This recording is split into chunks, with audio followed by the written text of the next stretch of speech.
Bonjour, ici David Campbell de Fantaflore. Bienvenue dans ma seconde session de vidéo sur les bonnes manières. À la session précédente, je t'avais présenté les différentes manières de saluer en plusieurs langues selon ce que je savais. Aujourd'hui, nous allons aller un peu plus loin sur la salutation. Je vais te parler des différentes manières de saluer au premier abord qui m'ont d'abord choqué, qui m'ont marqué, que j'apprécie, qui font partie de ma vie et que j'ai l'habitude de voir des gens faire, même si ce n'est pas forcément mon éducation, dans ma culture.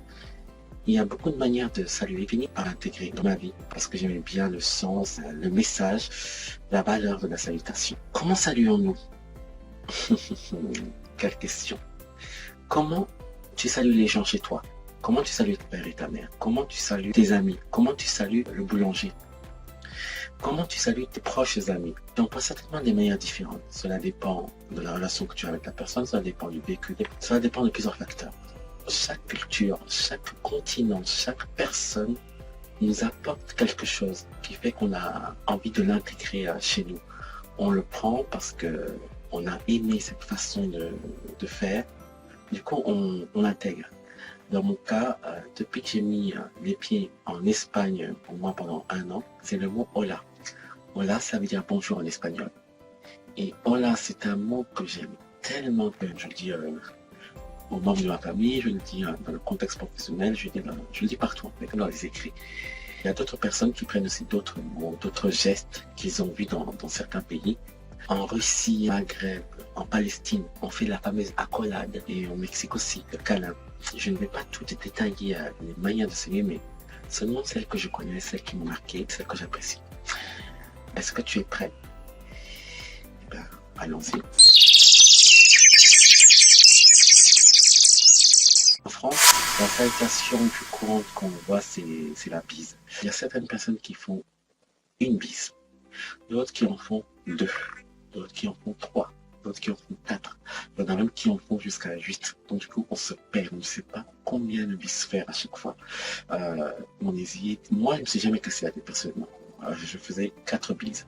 Et en Espagne, par exemple, les 2 bises, en commençant par la joue droite, ensuite la joue gauche, j'en faisais toujours 4. Le nom varie en fonction de l'endroit, de la culture de la personne.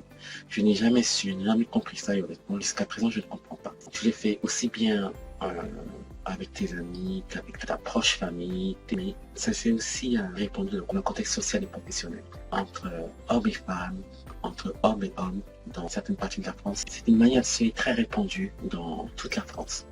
Dans presque tous les pays européens, la façon de saluer est la même. Poignée de main et la bise. Mais plus tu t'éloignes de l'Europe, et plus tu verras des barrières de communication. Parce que les façons de saluer sont différentes. Du first bumping, c'est une manière de saluer la communauté afro-américaine. C'est un signe de respect vis-à-vis de l'autre. On va parler de l'accolade. L'accolade, c'est une de mes manières de saluer préférées. L'accolade, c'est lorsque tu fais un câlin à une personne, lorsque tu la prends dans tes bras.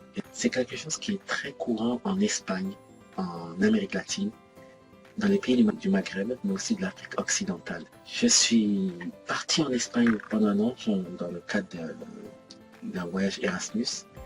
Et même les Européens, les personnes Erasmus ont fini par l'intégrer dans leur manière de saluer. Enfin, c'est pas quelque chose qui est très courant en France. En tout cas, ça ne se fait pas tant que ça. Et en Espagne, je l'ai intégré tout comme d'autres personnes de l'Europe qui sont venues en Espagne dans le cadre d'Erasmus. Ce câlin, je l'accompagne d'une tape dans le dos ou alors d'une longue accolade. Je reste, je serre très fort la personne contre moi. Je lui montre ma considération, mon amour pour elle en fait. Il y a une salutation que peut-être qu'il ne connaîtra pas puisque c'est moi qui l'ai baptisée comme ça. Une salutation à la Gaudi. J'ajouterai même une salutation à la Chirac. Pourquoi je l'appelle comme ça? Parce que j'ai vu Jacques Chirac et mon oncle, qu'on appelle Gaudi, saluer de cette façon.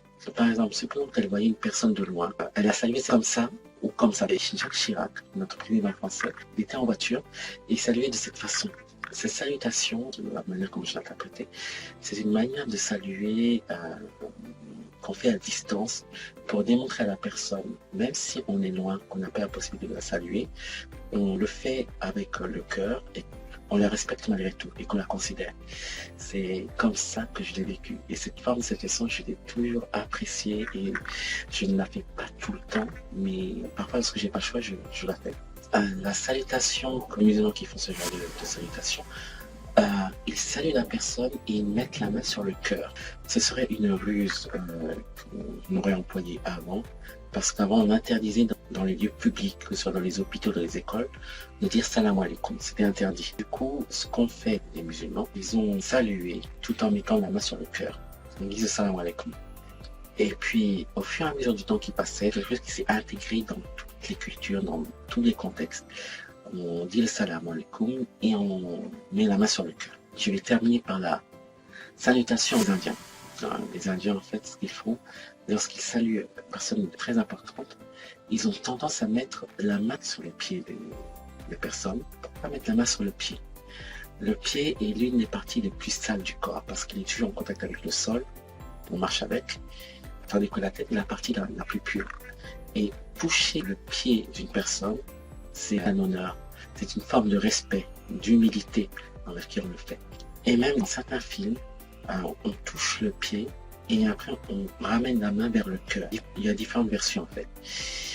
Et il y en a qui disent qu'en ramenant la main vers le cœur, on absorbe l'énergie de la personne. Lorsque la personne met la main sur le front, l'énergie qu'on a absorbée permet de circuler de la main à la tête. En fait, en général, lorsqu'on voit une personne essaie de mettre la main sur le pied de la personne ne laisse pas la personne aller jusqu'au bout de son geste. Elle la répond directement en touchant son front et en la bénissant, lui souhaitant longue vie, richesse et prospérité.